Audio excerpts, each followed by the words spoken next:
तो हेलो दोस्तों, सभी का वेलकम है हमारे चैनल में। तो जो कि आप लोग को पता है कि ये क्लास 10 का, ठीक है, हिस्ट्री जो कि चल रहा है, हिस्ट्री इतिहास का चैप्टर 1 का जो कि ऑब्जेक्टिव, एक तरह से आप टेस्ट भी कह सकते हैं इसको, क्योंकि आपको इसका जो कि पीडीएफ फाइल है वो आपको पहले ही व्हाट्सएप पे मिल चुका है। पीडीएफ फाइल व्हाट्सएप पे मिल चुका है। उसकी इसमें करना है क्या आपको, जैसे कि क्वेश्चन नंबर 1 है तो क्वेश्चन नंबर 1 ऐसे, जैसे इसमें आपको टोटल 52 क्वेश्चन है या 53 क्वेश्चन है, तो 53 नंबर लिखना, एक एक दो करके 53 नंबर लिखना। उसके बाद आपको एक का आंसर जो भी लगे, ए लगे, बी लगे, सी लगे, डी लगे, वो आंसर आपको मार लेना है।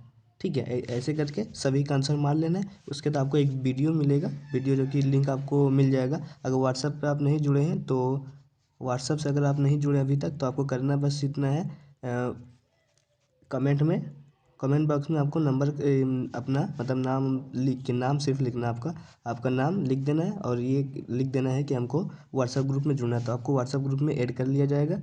ठीक है, आपको व्हाट्सएप ग्रुप में ऐड कर लिया जाएगा। उसके बाद आपको हर एक चैप्टर का पीडीएफ फाइल मिलेगा, आपको उसका आंसर मारना है। उसके बाद आपको वीडियो मिल जाएगा जिससे आपको आंसर प्राप्त कर जाएगा। उसके बाद आप अपना मिला सकते हैं। उसके बाद आपको अगर मर्जी हो तो आप कमेंट बॉक्स में अपना स्कोर बता सकते हैं। मान लीजिए अगर 50 क्वेश्चन हुआ तो 50 में से आपका 43 आया, 42 आया या फिर 50 आया, ये आप बता सकते हैं। तो चलिए आज का सेशन स्टार्ट करते हैं। उससे पहले आपने अगर चैनल को सब्सक्राइब नहीं किया तो चैनल को सब्सक्राइब कर ले। ठीक है, चैनल को सब्सक्राइब नहीं किया तो प्लीज़ चैनल को सब्सक्राइब कर ले। वीडियो को लाइक करके वीडियो को शेयर करना बिल्कुल भी न भूलें। ठीक है, तो चलिए आज का क्वेश्चन जो कि स्टार्ट करते हैं। हिस्ट्री चैप्टर 1, यूरोप में राष्ट्रवाद का उदय। ठीक है, तो आज का जो कि पहला क्वेश्चन होगा, इटली में, एक मिनट में, just wait wait wait wait Italy तथा जर्मनी वर्तमान में किस महादेश के अंतर्गत आते हैं? ठीक है, उत्तरी अमेरिका, दक्षिणी अमेरिका, यूरोप या फिर पश्चिमी एशिया।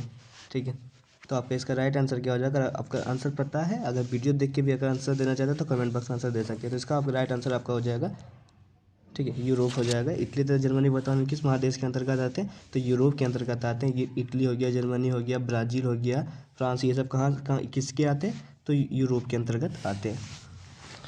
तो नेक्स्ट क्वेश्चन चलिए।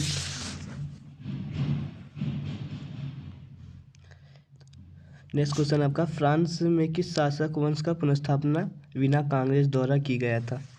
ठीक है, की गई थी। ये इंपॉर्टेंट क्वेश्चन है, लगभग बोर्ड एग्जाम में बहुत बार आ चुका है। ठीक है, बोर्ड एग्जाम में बहुत बार ये क्वेश्चन रिपीट हो चुका है। ये इंपॉर्टेंट है, वीवीआई भी आप यहाँ पे लिख सकते हो।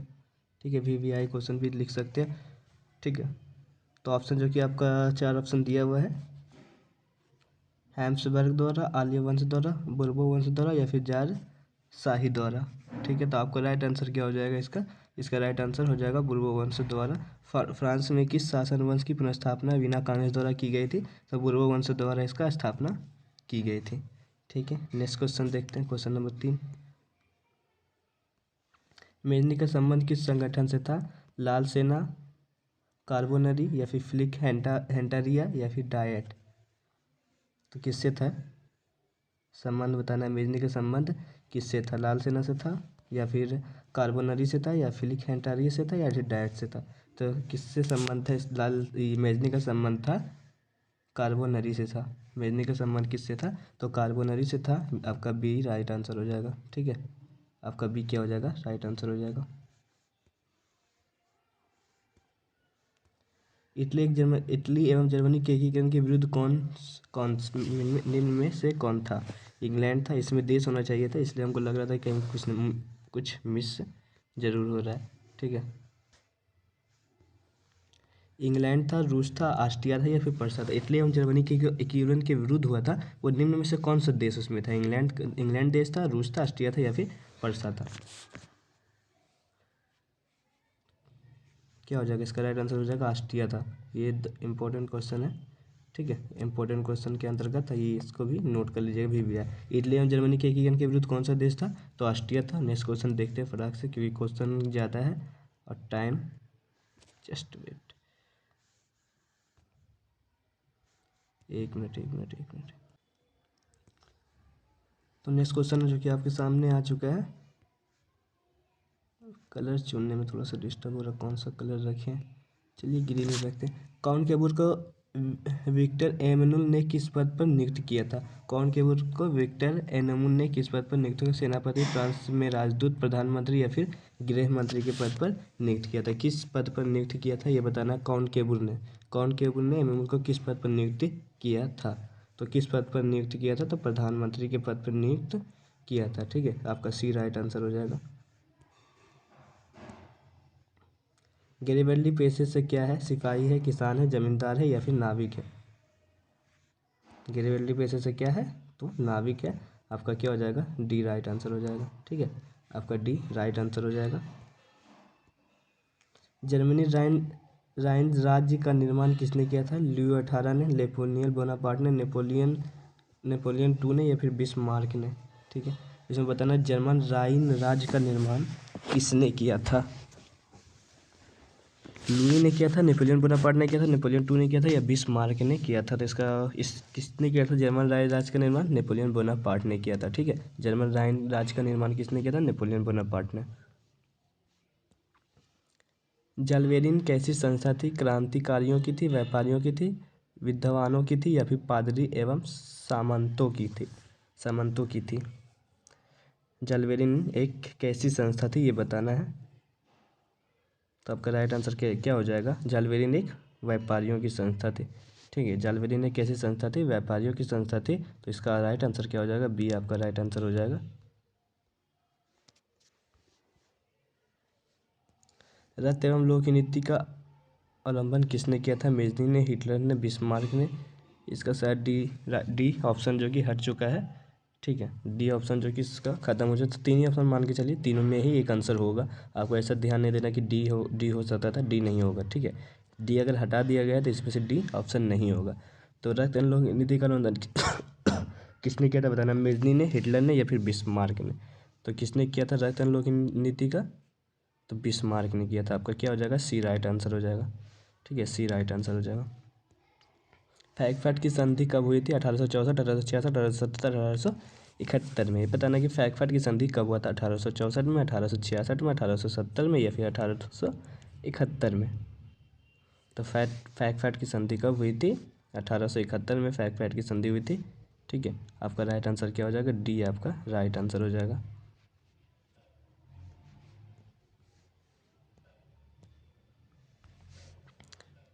नेपल्स की क्रांति कब हुई थी? नेपल्स की क्रांति कब हुई थी? 1820 में, 1821 में, 1822 में या फिर 1823 में? नेपल्स की क्रांति कब हुई थी? 1820, 1821, 1822 या फिर 1823 में?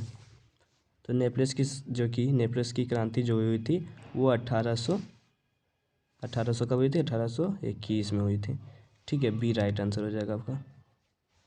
बी जो कि है बी राइट आंसर हो जाएगा। ठीक है, उसके बाद है चार्टिस्ट आंदोलन कहाँ हुआ था? फ्रांस में। चार्टिस्ट आंदोलन कहाँ हुआ था? फ्रांस में, ऑस्ट्रिया में, हंगरी में या फिर इंग्लैंड में? चार्टिस्ट आंदोलन कहाँ हुआ था? तो इंग्लैंड में हुआ था। ठीक है, डी आपका क्या हो जाएगा? डी राइट आंसर हो जाएगा। 13 नंबर क्वेश्चन, जो कि उससे पहले कि अगर आपने चैनल को सब्सक्राइब नहीं किया है तो चैनल को सब्सक्राइब करके वीडियो को लाइक कर दे। ठीक है, वीडियो को लाइक कर दे, चैनल को सब्सक्राइब कर दे। वीडियो कैसा लग रहा है कमेंट बॉक्स में जरूर बताएं। चैनल को सब्सक्राइब करना बिल्कुल ना भूलें। तो चलिए, जो कि है यहाँ पे हम लोग का नेक्स्ट क्वेश्चन 13 नंबर। यूनान एक स्वतंत्र राष्ट्र घोषित किया गया था 1835, 1832, 1842 या फिर 1830 ईस्वी में? यूनान एक स्वतंत्र राष्ट्र घोषित कब किया गया था? 1835, 1832, 1842 या फिर 1800? तो कब किया गया था घोषित? 1832 में। ठीक है, यूनान एक स्वतंत्र राष्ट्र घोषित 1832 ईस्वी में किया गया था। बी राइट आंसर हो जाएगा। कार्बोनरी संगठन किस वर्ष हुआ था? 1832, 1815, 1810 या फिर 1831 में? ये बताना कि कार्बोनरी संगठन किस वर्ष हुआ था?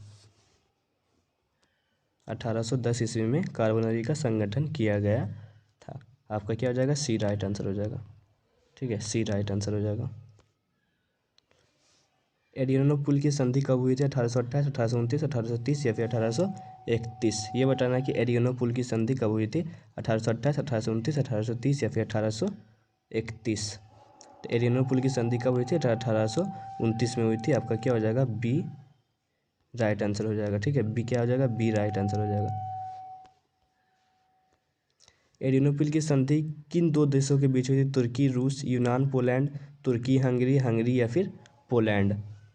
16 का राइट आंसर क्या हो जाएगा? जो कि एडिनोपिल की संधि हुई थी वो तुर्की और रूस के बीच हुई थी, तो आपका ए राइट आंसर हो जाएगा। ठीक है, ए राइट आंसर हो जाएगा। सिडान का युद्ध किनके बीच हुआ था? पर्सा और ब्रिटेन, ब्रिटेन और पर्सा, फ्रांस और पर्सा, पर्सा और रूस के बीच हुई थी। तो सिडान का युद्ध किनके बीच हुआ था ये बताना है। तो सिडान का युद्ध हुआ था फ्रांस और पर्सा के बीच हुआ था। आपका क्या हो जाएगा? सी राइट आंसर हो जाएगा। ठीक है, सी या राइट आंसर हो जाएगा। तो चलिए यहाँ पे जो कि 17 के बाद क्वेश्चन 19 आ चुका है, तो इसमें कोई दिक्कत वाली बात है। हम चेक किए थे, थोड़ा सा यहाँ मिस प्रिंट हो गया होगा या फिर क्वेश्चन एक गायब हो गया है। तो 18 क्वेश्चन जो कि नहीं है 18 क्वेश्चन नहीं है तो 18 को छोड़ देना है। ठीक है, 18 के बाद 19 है। तो पोलैंड के विरुद्ध को किसने कुचल दिया था? पोलैंड के विरुद्ध को किसने कुचल दिया था? रूस ने, ब्रिटेन ने, ऑस्ट्रिया ने या फिर फ्रांस ने। ये बताना है कि पोलैंड के विरुद्ध को किसने कुचल दिया था। तो किसने कुचला था? रूस ने, जो कि पोलैंड के विरुद्ध हुआ था, उसको कुचल दिया था। ठीक है, उसके बाद 20 नंबर जो कि क्वेश्चन आपका है, सन 1817 में फ्रांस और पर्सा के बीच युद्ध कहाँ हुआ था? सिडान में, सिडाओ, साइडान या फिर फैकपट में। तो सन 1817 में फ्रांस और पर्सा के बीच युद्ध जो हुआ था वो कहाँ हुआ था? सेडान में हुआ था, सिडाओ नहीं हुआ था। ठीक है, ये ध्यान रखना, सिडाओ और सेडान में कन्फ्यूज होता है। ये सेडान में हुआ था, सिडाओ में नहीं हुआ था। तो क्वेश्चन नंबर 21, यूरोपवासियों के लिए किस देश का साहित्य एवं ज्ञान विज्ञान प्रेरणा स्रोत रहा? जर्मनी के लिए, यूनान के लिए, तुर्की के लिए या फिर इंग्लैंड के लिए। तो किसके लिए, यूरोपवासियों के लिए किस देश का साहित्य एवं ज्ञान प्रेरणा स्रोत रहा था? तो वो रहा था जो कि यूनान के लिए रहा था। ठीक है, आपका क्या हो जाएगा? बी राइट आंसर हो जाएगा। ठीक है, बी जो कि है राइट आंसर हो जाएगा, बी राइट आंसर हो जाएगा। उसके बाद 22 है, युवा इटली संस्था का विकास मेजनी ने किया था, काउंट केवुल ने किया था, गोरिबेल्डी ने किया था या बिस्मार्क ने किया था? युवा इटली संस्था का विकास किसने किया था? तो युवा इटली का जो कि संस्था का विकास करने वाला व्यक्ति का नाम था वो था, क्या था? मेजनी था। मेजनी ने युवा इटली संस्था का विकास किया था। तो आपका ए क्या हो जाएगा? ए राइट आंसर हो जाएगा। बिस्मार्क निम्न में से क्या थे? कवि थे, नाटककार थे, संगीतज्ञ थे या फिर कूटनीतिज्ञ थे? बिस्मार्क निम्न में से क्या थे? बिस्मार्क निम्न में से क्या थे? तो एक कूटनीतिज्ञ थे। ठीक है, बिस्मार्क एक क्या थे? तो कूटनीतिज्ञ थे। सार्डिनिया पिडमाउंट का शासक कौन था? नेपोलियन III था, कॉनकेबुर था, विक्टर एमेनुल था, विलियम प्रथम था। ठीक है, तो इसका राइट आंसर जो कि 24 का आपका क्या हो जाएगा? विक्टर एनेमुल था। कौन था? तो विक्टर एनेमुल था। सार्डिनिया पिडमाउंट का शासक कौन था? तो विक्टर एमेनुल था। यूनान स्वतंत्रता आंदोलन के दौरान कौन ब्रिटिश कवि शहीद हुए थे? यूनान स्वतंत्रता आंदोलन के दौरान कौन ब्रिटिश कवि शहीद हुए थे? लॉर्ड बैरन, कासूद, फ्रांसिस डिक या फिर विलियम प्रथम। ठीक है, तो कौन शहीद हुए थे? तो उसका शहीद होने वाले व्यक्ति का नाम था, वो था लॉर्ड बैरन। क्या था? लॉर्ड बैरन। यूनानी स्वतंत्रता आंदोलन के दौरान कौन ब्रिटिश कवि शहीद हुए थे? लॉर्ड बैरन शहीद हुए थे। जालवेरिन की स्थापना किस राज्य ने की थी? पर्सा ने, ऑस्ट्रिया ने, सार्डिनिया ने या फिर फ्रांस ने? तो जालवेरिन की जो की स्थापना करने वाला व्यक्ति कौन था, मतलब देश कौन सा था? तो पर्सा था। जालवेरिन की स्थापना किस राज्य ने की थी? तो राज करने वाला था वो पर्सा था। पर्सा एक राज्य है, उसी ने जालवेरिन की स्थापना की थी। हंगरी की भाषा क्या थी? इतावली थी, मैंग्यार थी, पोलिश थी या फिर फ्रांस थी? तो सभी को मालूम होगा हंगरी की भाषा क्या थी। तो हंगरी की भाषा जो की थी वो मैंग्यार थी। तो आपका बी क्या हो जाएगा? बी राइट आंसर हो जाएगा। यूनान के स्वतंत्रता संग्राम में किसकी पराजय हुई थी? रूस की, तुर्की की, यूनान की या फिर फ्रांस की? बताना कि यूनान के स्वतंत्रता संग्राम में किसकी पराजय हुई थी। तो किसकी पराजय हुई थी? तो वो तुर्की की पराजय हुई थी। ठीक है, यूनान के स्वतंत्रता संग्राम में किसकी पराजय हुई थी? तुर्की की हुई थी। तो आपका क्या हो जाएगा? बी आपका राइट आंसर हो जाएगा। मारियान किस देश के राष्ट्रवाद के प्रतीक थे? फ्रांस के, रूस के, इटली के या फिर जर्मनी के? मारियान किस देश के राष्ट्रवाद के प्रतीक थे? तो किस राष्ट्रवाद के प्रतीक थे? तो वो फ्रांस के राष्ट्रवाद के प्रतीक थे। मारियान किस देश के राष्ट्रवाद के प्रतीक थे? तो फ्रांस के। यूरोपीय सभ्यता का पालन किससे कहा जाता है? इटली को, फ्रांस को, हंगरी को या फिर यूनान को? यूरोपीय सभ्यता का पालन किससे कहा जाता है? तो किसे कहा जाता है? यूरोपीय को तो यूनान को कहा जाता है। ठीक है, यूरोपीय सभ्यता का प्रारंभ किसे कहा जाता है? तो यूनान को कहा जाता है। एक्ट ऑफ यूनियन किस वर्ष पारित हुआ था? 1688, 1707, 1788 या फिर 1807 में? एक्ट ऑफ यूनियन किस वर्ष पारित हुआ था? तो एक्ट ऑफ यूनियन 1688 में जो कि पारित हुआ था। ठीक है, 1789 की फ्रांसिस क्रांति के समय वहाँ किस राजवंश का शासक था? ट्यूडर का था, स्टुअर्ट का था, बुर्बो का था या फिर रोमनो का था? 1789 में फ्रांसिस क्रांति के समय वहाँ किस राजवंश का शासन था? किस राजवंश था?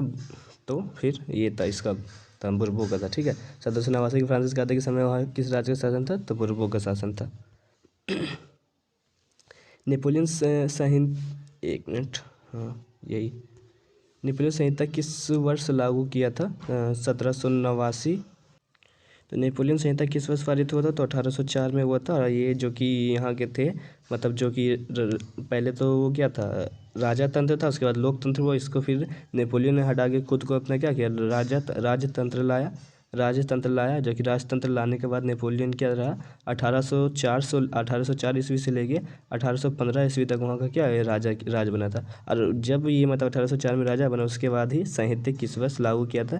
तो नेपोलियन संहिता 1804 में ही लागू कर दिया था, राजा बनने के जस्ट बाद। जर्मनी के एकीकरण के लिए बिस्मार्क ने कितने युद्ध किए थे? 1, 2, 3, 4। जर्मनी के एकीकरण के लिए बिस्मार्क ने कितने युद्ध किए थे? 3 युद्ध हुआ था। ठीक है, कितने युद्ध हुआ था? 3 युद्ध हुआ था। वियना कांग्रेस में कौन राष्ट्र सम्मिलित नहीं है? ब्रिटेन, रूस, फ्रांस, जर्मनी। तो वियना कांग्रेस में कौन सा राष्ट्र सम्मिलित नहीं था? तो कौन सा राष्ट्र सम्मिलित नहीं था? तो फ्रांस जो एक राज्य, जर्मनी एक राज्य था जिस जो सम्मिलित नहीं था। ठीक है, तो 35 का डी जो कि आपका राइट आंसर हो जाएगा। ठीक है, उसके बाद 36 का है, वियना कांग्रेस में पवित्र संघ की योजना किसने प्रस्तुत की थी? रूस ने, ब्रिटेन ने, फ्रांस ने या फिर ऑस्ट्रिया ने। ठीक है, वियना कांग्रेस में पवित्र संघ की योजना किसने प्रस्तुत की थी? रूस ने, ब्रिटेन ने, फ्रांस ने या फिर ऑस्ट्रिया ने? तो किसने पारित की? रूस ने। हाँ, वियना कांग्रेस में पवित्र संघ की योजना किसने प्रस्तुत की थी? तो रूस ने प्रस्तुत की थी। यंग इटली के संस्थापक कौन थे? जियोबर्टी थे, काबूर थे, मेजनी थे या फिर गैरिबल्डी थे? ठीक है, गैरिबल्डी थे। यंग इटली के संस्थापक कौन थे? तो यंग इटली के संस्थापक जो कौन थे? ये मेजनी थे। ये पिछले क्वेश्चन शायद पीछे आ चुका है। ठीक है, मेजनी। फ्रांस के किस राजा ने कहा था कि अंग्रेजी राजा की भ्रांति शासन करने की अपेक्षा लकड़ी काटना अधिक पसंद करूँगा? लुई सेहलावो ने, नेपोलियन पापा ने, लुई नेपोलियन ने या फिर चार्ल्स दशक ने? तो किसने कहा था? चार्ल्स दशक एक व्यक्ति था जिसने फ्रांस के राजा ने कहा था कि अंग्रेजी राजा की भ्रांति शासन करने की अपेक्षा मैं लकड़ी काटना अधिक पसंद करूंगा, जो कि चार्ल्स दशक एक व्यक्ति था जिसने ये बात कही थी। पर्सा का शासक कौन था? नेपोलियन बोनापार्ट था या फिर नेपोलियन था, विक्टर एनेमुल था, फिर विलियम परथक था? पर्सा का शासक कौन था? तो पर्सा का शासक जो था वो कौन था? विलियम प्रथम था। ठीक है, पर्सा का शासक कौन था? विलियम प्रथम था। तो डी राइट आंसर हो जाएगा आपका। यूरोप का मरीज कस कहा जाता है? किससे कहा जाता है? ठीक है, यहाँ होना चाहिए किससे कहा जाता है। यूरोप का मरीज किसे कहा जाता है? रूस को, जर्मनी को, तुर्की को या फिर यूनान को? यूरोप का मरीज किसे कहा जाता है? तो तुर्की को यूरोप का मरीज कहा जाता है। सी राइट आंसर हो जाएगा आपका। नेपोलियन ने जर्मनी में किस संघ की स्थापना की थी? ट्रांसबेटेन संघ, सिंसलेपाइन संघ, राइन संघ या फिर इनमें से कोई नहीं? नेपोलियन ने जर्मनी में किस संघ की स्थापना की थी? ट्रांसपेडेंट संघ, सिसलेपाइन संघ, राइन संघ या फिर इनमें से कोई नहीं? नेपोलियन ने जर्मनी में किस संघ की स्थापना की थी? तो राइन संघ की स्थापना की थी। ठीक है, जर्मन राइन राज्य का निर्माण, ठीक है, नेपोलियन बोनापार्ट ने किया था। जर्मन राइन राज्य का निर्माण किसने किया था? नेपोलियन ने किया था। किस संधि द्वारा स्वतंत्र यूनान राष्ट्र की स्थापना हुई थी? वीना संधि द्वारा, कस्तूतुनिया संधि द्वारा, प्राग की संधि द्वारा, एडिनोपुल की संधि द्वारा। किस संधि द्वारा स्वतंत्रता यूनान राष्ट्र की स्थापना हुई? जो कि आपको सबसे जो कि जो राइट लग रहा होगा, आप पढ़ा वो भी लग रहा होगा, एडिनोपुल की संधि द्वारा। तो कि डी आपका राइट हो जाएगा। ठीक है, डी आपका राइट आंसर हो जाएगा। यंग यूरोप की स्थापना किसने की थी? काबूल ने की थी, मेजनी ने की थी, बिस्मार्क ने की थी या फिर गैरिबल्डी ने की थी? आपके पास टाइम है, आराम से टाइम लेके बता सकते हैं यंग यूरोप की स्थापना किसने की थी। तो यंग यूरोप की स्थापना जो कि करने वाला व्यक्ति था उसका नाम था क्या था? मेजनी था। ठीक है, यंग यूरोप की स्थापना किसने की थी? तो मेजनी ने यंग यूरोप की स्थापना की थी। नौ गुलेफ आंदोलन कहाँ हुआ था? नौ गुएलफ आंदोलन कहाँ हुआ था? इटली में, जर्मनी में, फ्रांस में या फिर ब्रिटेन में? ठीक है, तो नया गुलेफ आंदोलन कहाँ हुआ था? तो वो जो कि हुआ था वो इटली में हुआ था। तो इटली आपका हो जाएगा राइट आंसर। ए में जो कि इटली है, तो इटली आपका राइट आंसर हो जाएगा। तो चलिए यहाँ पे मेटरनिक कौन था? ठीक है, 1 मिनट हो चुका है। मेटरनिक कौन था? ऑस्ट्रिया का चांसलर था, पर्सा का चांसलर था, फ्रांस का सम्राट था या फिर रूस का जोर है। जोर का मतलब राजा होता है। ठीक है, जार या फिर जोर यही होगा। तो 45 का जो कि मेटरनिक कौन था यह बताना है। ठीक है, तो मेटरनिक जो का था ऑस्ट्रिया का क्या था? चांसलर था। ठीक है, मेटरनिक जो था वो ऑस्ट्रिया का एक चांसलर था। ठीक है, तो 45 नंबर हो गया। 46 में कार्बोनरी की स्थापना किस वर्ष हुई थी? 1810, 1815, 1830 या फिर 1848 में कार्बोनरी की स्थापना किस वर्ष हुई थी? 1810, 1815, 1830 या फिर 1848 में। 46 नंबर का जो कि हो जाएगा, जो कि कार्बोनरी की स्थापना हुई थी वो कब हुई थी? तो 1810 में हुई थी। तो इसलिए आपका राइट आंसर क्या हो जाएगा? ए हो जाएगा, जो कि राइट आंसर हो जाएगा। ठीक है, 1830 की क्रांति के बाद फ्रांस में किस प्रकार का शासन स्थापित हुआ था? निरंकुश राजतंत्र, संघीय शासन व्यवस्था, गणराज्य या फिर संवैधानिक राजतंत्र? 1830 के बाद बताना कि क्रांति जो हुआ था फ्रांस में, उसके बाद किस प्रकार का शासन का स्थापित हुआ था? जो कि निरंकुश था, निरंकुश राजतंत्र का जो कि राजतंत्र का क्या हुआ था? स्थापना हुआ था। लाल कुर्ती नामक संस्था का गठन किसने किया था? बिस्मार्क ने, काबूल ने, मेजनी ने या फिर गैरिबल्डी ने? ये बताना कि लाल कुर्ती का नामक संस्था का गठन किसने किया था? लाल कुर्ती का नामक जो कि संस्था का गठन करने वाला व्यक्ति था वो कौन था? वो गैरिबल्डी था। ठीक है, गैरिबल्डी था लाल कुर्ती संस्था का गठन करने वाला व्यक्ति का नाम। राष्ट्रवाद की अवधारणा का जन्म किस घटना से माना जाता है? पुनर्जागरण, धर्म सुधार आंदोलन, गौरव पूर्ण क्रांति या फिर फ्रांस की क्रांति? राष्ट्रवाद की अवधारणा का जन्म किस घटना से माना जाता है? पुनर्जागरण, धर्म सुधार आंदोलन, गौरव पूर्ण क्रांति या फिर फ्रांस की क्रांति? आपको तो समझ में आ गया होगा। पुनर्जागरण, राष्ट्रवाद की अवधारणा का जन्म किस घटना से माना जाता है? तो पुनर्जागरण। ठीक है, पुनर्जागरण की घटना से माना जाता है। रातरलॉ की नीति का किसने अपनाया? रातरलॉ की नीति को किसने अपनाई थी? बिस्मार्क ने, फ्रेडरिक विलियम चतुर्थ ने, विलियम प्रथम ने या फिर गैरिबल्डी ने? रातरलॉ की नीति को किसने बनाया था? बिस्मार्क। ठीक है, ऑप्शन नंबर ए में है, तो ऑप्शन नंबर ए आपका क्या हो जाएगा? ए आपका हो जाएगा, ए राइट आंसर हो जाएगा। ठीक है, किस युद्ध के बाद जर्मनी का एकीकरण पूरा हुआ था? क्रीमिया का युद्ध, सेडाओ का युद्ध, पर्सा डेनमार्क युद्ध या फिर सेडान का युद्ध? किस युद्ध के बाद जर्मनी का एकीकरण पूरा हुआ था ये बताना। सेडान का जो कि युद्ध हुआ था उसके बाद जर्मनी का एकीकरण पूरा हुआ था सेडान के युद्ध के बाद। तो आपका डी क्या हो जाएगा? डी हो जाएगा राइट आंसर। किस संधि द्वारा जर्मनी का एकीकरण पूरा हुआ था? डेनमार्क की संधि, गैस्टिन की संधि, प्राग की संधि, फ्रैंकफर्ट की संधि? ये भी क्वेश्चन ईजी है, क्वेश्चन पढ़ते ही आपको समझ में आ गया होगा आंसर क्या होगा। किस संधि द्वारा जर्मनी का एकीकरण पूरा हुआ था? तो फ्रैंकफर्ट की संधि था, उसके द्वारा जर्मनी का एकीकरण जो कि हुआ था पूरा। तो 52 नंबर का जो कि राइट आंसर क्या हो जाएगा? डी हो जाएगा। तो इसके बाद आपका एक साथ लास्ट क्वेश्चन बचता है। ठीक है, 53 नंबर। जर्मनी एवं इटली के एकीकरण के समय फ्रांस का शासक कौन था? जर्मनी की इटली के एकीकरण जो हुआ था उस समय फ्रांस का शासक कौन था ये बताना है। नेपोलियन बोनापार्ट था, नेपोलियन III था, विक्टर एमानुएल था, ठीक है, या फिर विलियम प्रथम था। तो जर्मनी एवं इटली के एकीकरण के समय फ्रांस का शासक था, उसका नाम क्या था? तो वो नेपोलियन III था। ठीक है, नेपोलियन III था जर्मनी एवं इटली के एकीकरण के समय, जो कि फ्रांस का शासक था वो नेपोलियन III था। ठीक है, तो जो कि इससे पहले हाँ, तो आपका क्वेश्चन समाप्त हो चुका, लास्ट था 53 नंबर।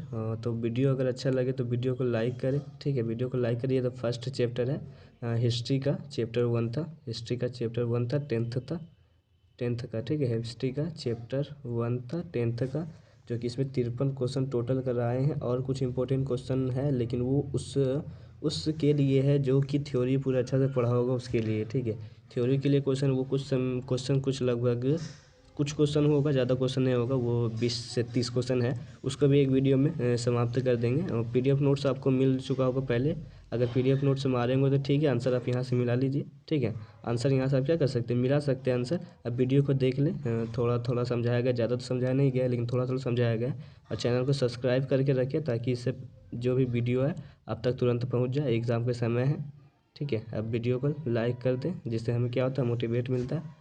और बस कुछ नहीं करना है, चैप्टर 1 था। और वीडियो कैसा लगे ये कमेंट बॉक्स में बता दें ताकि चैप्टर 2 जल्द ही आ सके। ठीक है, चैप्टर 2 को उम्मीद है कल आ जाएगा, या फिर आज शाम तक हो सकता है आ जाए, या फिर कल सुबह तक हो सकता है आ जाए। आप PDF जो कि व्हाट्सअप नंबर में हम ऐड करते हैं। ठीक है, तो व्हाट्सअप नंबर मिलेगा आपको, वीडियो में भी नहीं मिलेगा, हम दे देंगे किसी न किसी वीडियो में मिल जाएगा व्हाट्सअप नंबर। अगर आपको व्हाट्सअप ग्रुप में जुड़ना है, ठीक है, तो आप कमेंट में कमेंट कर दें कि हमें भी व्हाट्सअप ग्रुप में ऐड कर लीजिए। ठीक है, उसके बाद हम अपना नंबर देंगे, या फिर आपसे नंबर किसी तरह से लेके आपको ऐड कर लेंगे। ठीक है, तो चलिए फिर मिलते हैं नेक्स्ट वीडियो में। तब तक के लिए वीडियो को अच्छे से देख ले एक बार, और जिसको भी PDF मार लिए वो आंसर मिला ले।